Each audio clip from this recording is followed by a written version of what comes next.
it turns out I left my tripod in the M37. I thought it was out here, but it wasn't. So I've got the phone sitting on the Volkswagen motor. Maybe that'll work. Though, I noticed when I turn the phone on, I don't have the SIM card in this phone. I'm simply using the camera. And this is going to be like a video out of the future, evidently, because the date on the phone is October 6th. So we'll see if I can tell the future. Well, I can kind of tell the future because it isn't that hard.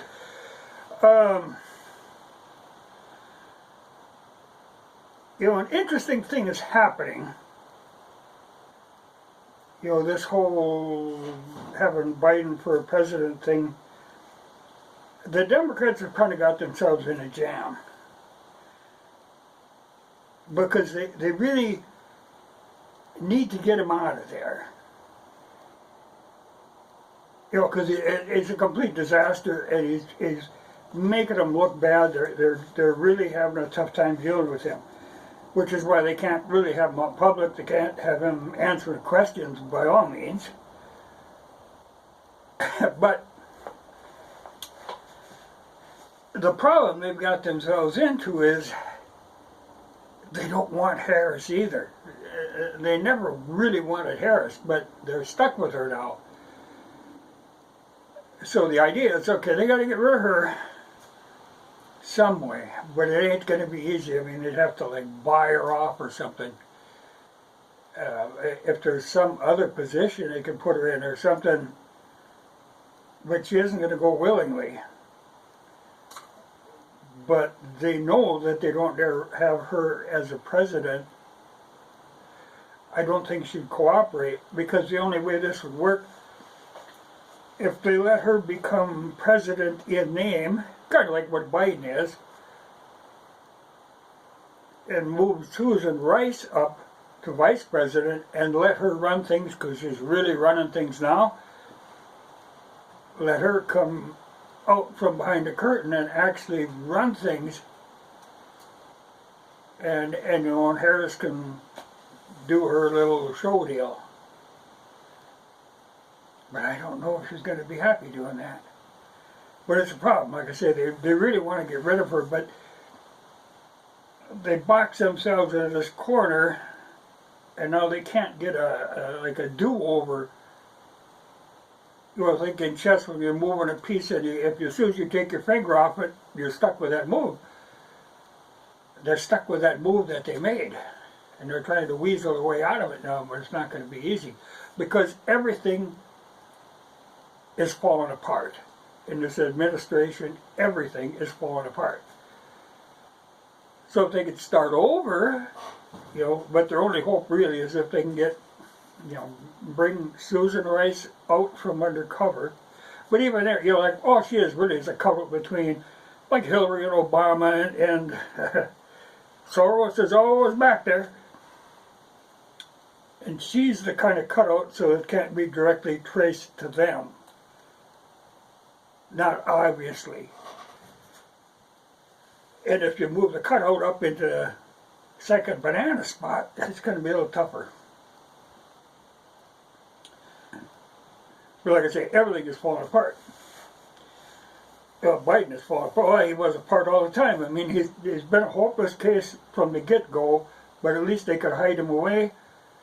But even now, the mainstream media is really pushing. They want questions answered, you know.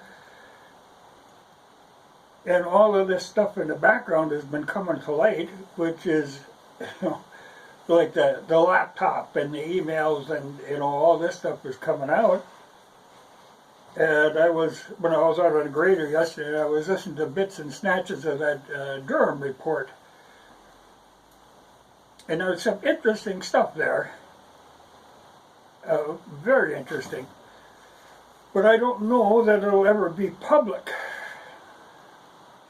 You know, there was some talk they were going to make kind of a redacted public version of this, but I don't know. You know, because it ends up, yeah, this whole Russia thing was nothing but something Hillary dreamed up. Hillary and her lawyer. But the thing that bothered me in this, they kept mentioning one of the people involved with this whole scam. I mean, other than all of the media and all of the tech companies, but there's one person from the tech company, one of the leading ones, that has a great deal to do with this. But they don't want to say his name. They simply say, you know, that is one of the tech giants was involved with this with the promise. You know, he was passing this information out, which he knew was false and knew that it would never stand up to public scrutiny, but he did it anyway and got this whole ball rolling because Hillary had promised if she got in, he would get the contract for data management for the whole government, you know, and so he jumped at this. He or she, I don't know, you know, they won't say, but there's only 3 candidates really. You know, I could see it being Microsoft. It's the kind of thing that Gates would do. Easily could be Google. They're really into the, you know, data, and it's very profitable for them. You know, there's other ones in there.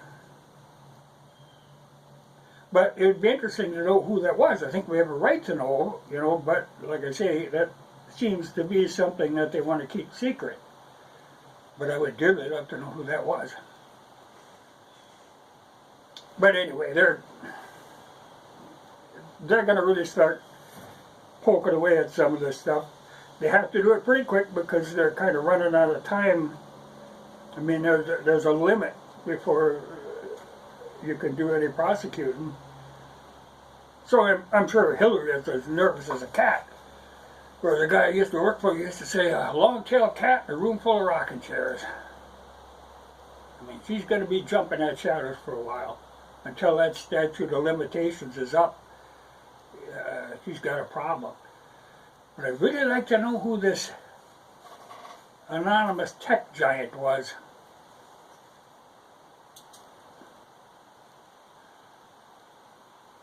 You know, there's a few candidates in there, but, you know, because it could be Amazon too. Amazon's in the big data thing. I can't see it being Facebook, but it's possible too. But Amazon could be a. But I'm thinking Gates. But Google has got a lot of contracts with the government already, and they love that. You know, it's a good steady income, very lucrative. So I could see where that could happen. But Hillary had made that promise, so this guy spread these lies, and everybody picked up on it because that's the way all them tech people were thinking anyway. They were all, if they got to get rid of Trump, you know, they didn't want Trump in there, and, you know, so, because this is back when Hillary was running against Trump, that she started this whole Russia thing, all made up, but this dragged on even to this next election, you know, and to this day there are people who swear that that was true, you know, though it's been proven completely false. I still read in comments where people say, oh, Russia, you know, it's funny. You tell a lie enough, and people will start thinking it's a fact. And they really pushed that Russia thing. Well, that's all they had to go on. So that's interesting. I hope we hear more about that. But, you know, I don't know. I mean, because there again, there's a lot of stuff. It's funny, you know, like, I noticed that one day I hadn't seen a video from Project Veritas for quite some time. So I went looking. Oh yeah, there's been videos, but amazingly I had been unsubscribed again. You know, this happens all the time. You know, so you gotta, you know, once in a while somebody does make videos and you think, you know, maybe they just gave up. Then you go looking and, oh no, they're still making videos. They just don't let you know about them. But there was some interesting stuff on that Project Veritas too.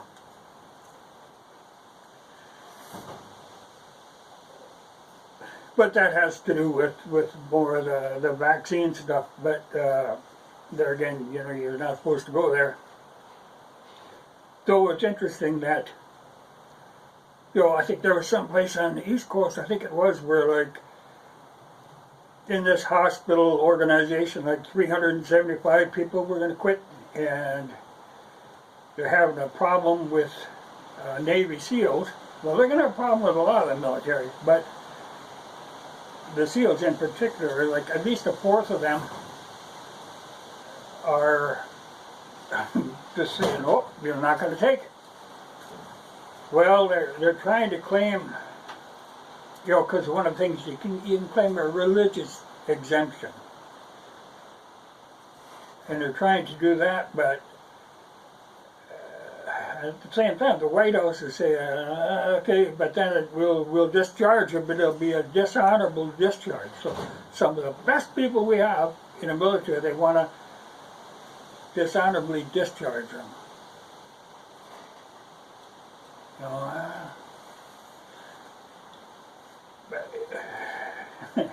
it's funny, you know, like I was watching where they, that whole deal with that,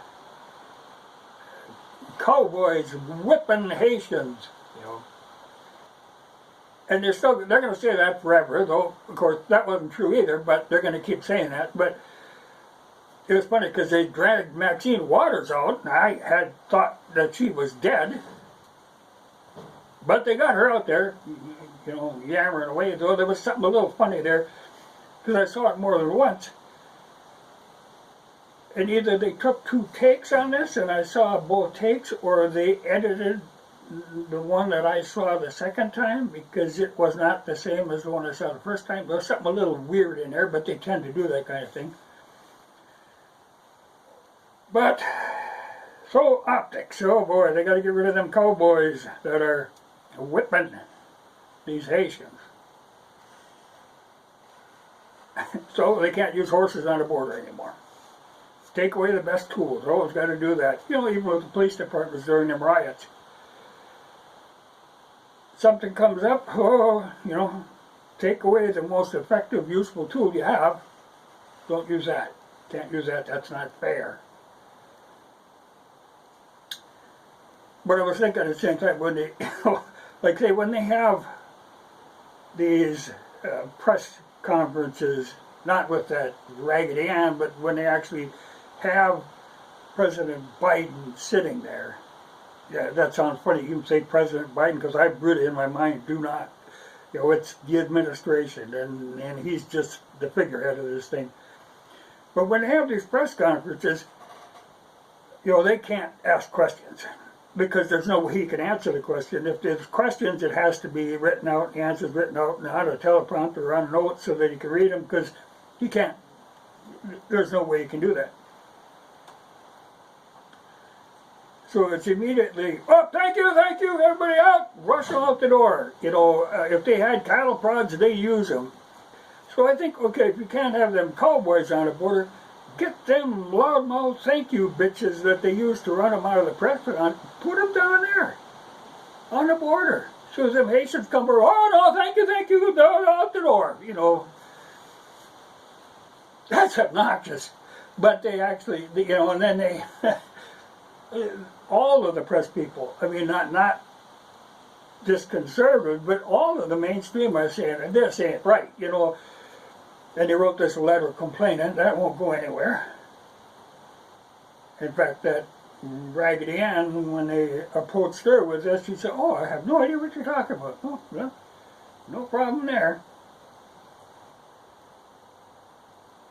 She's a piece of work, but she is a really professional liar and obfuscator. You know, she's good at her job, in a way, because she can twist facts around amazingly. But that's got to just crush your soul. That has to be a horrible. Usually they tend to go through those press people pretty fast, them spokesmen. But she seems born for that job.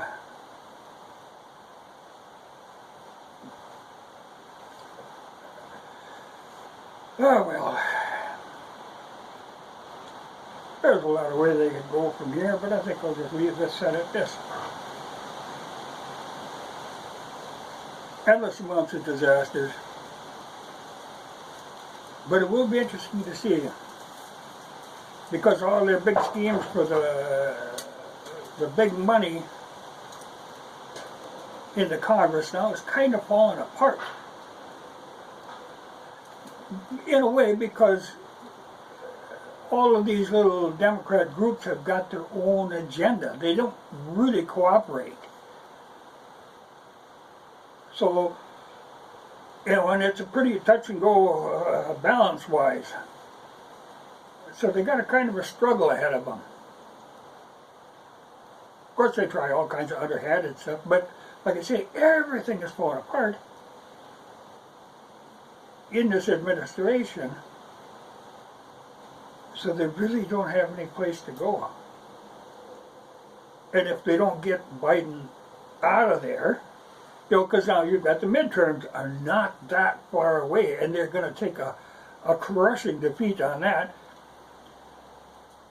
Their only hope is to get rid of Biden, and if they could get rid of Harris would be great, and try to pull something, some magic rabbit out of this hat, but I don't, they have gone so far down this, I don't know how they can pull back from it. You can only lie for so long and just keep bluffing along. Eventually it catches up to you, and I think it's caught up to them. Maybe they could scapegoat it all onto Biden, though, like I say, he really has nothing to do with this. But maybe they could hang it on him, and shove him out that way. But like I said, then you're dealing with Harris, and boy, she's a piece of work. You move her to the top spot, I can't see it. I can't see that working. But how can you just, you can't get rid of them both. And then you still got Pelosi you're dealing with, so hopefully she'll croak one of these days. It's funny when they're talking about, well, I'll go into this vaccine thing just a little bit.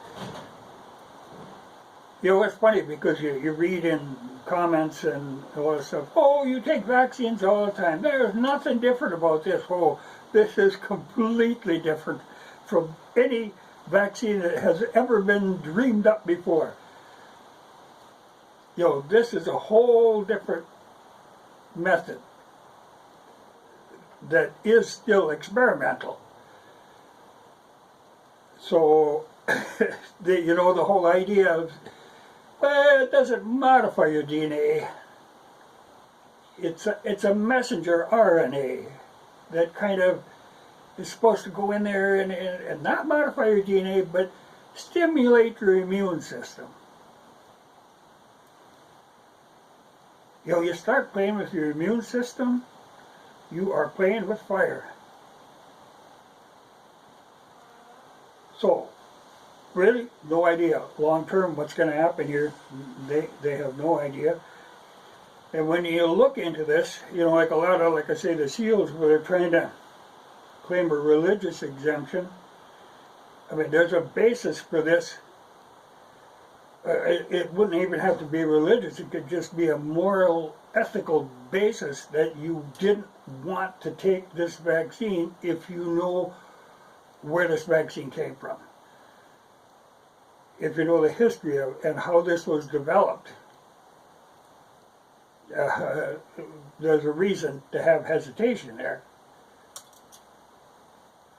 But you can look into that on your own. If I go into it, I'll get in trouble. This could even get me in trouble. But I'll take my chances. But that information is all there. You have to look carefully because they do try to obfuscate the actual history and how this was developed. they don't want to bring that up.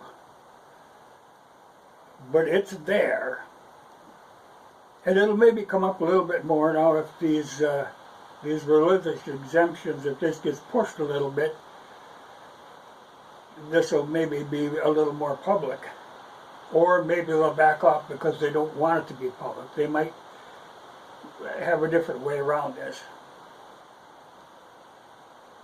But it's interesting, like I say, about the Project Veritas thing.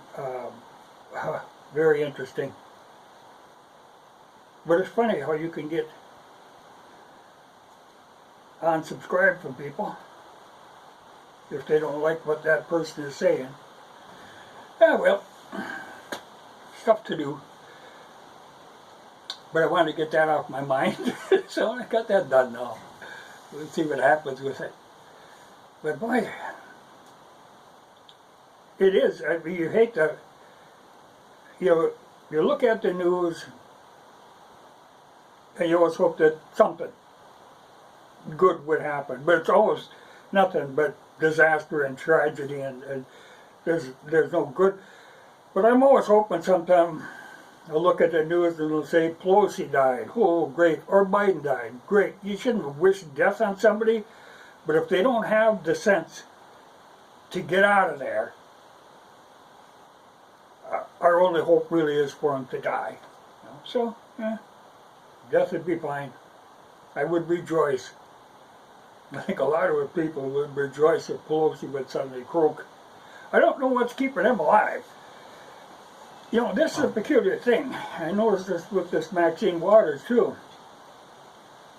If you watch Biden, I mean, he's got, let's say, his good moments and his bad moments. And even Pelosi does too. I would like to know what they're juicing them up with.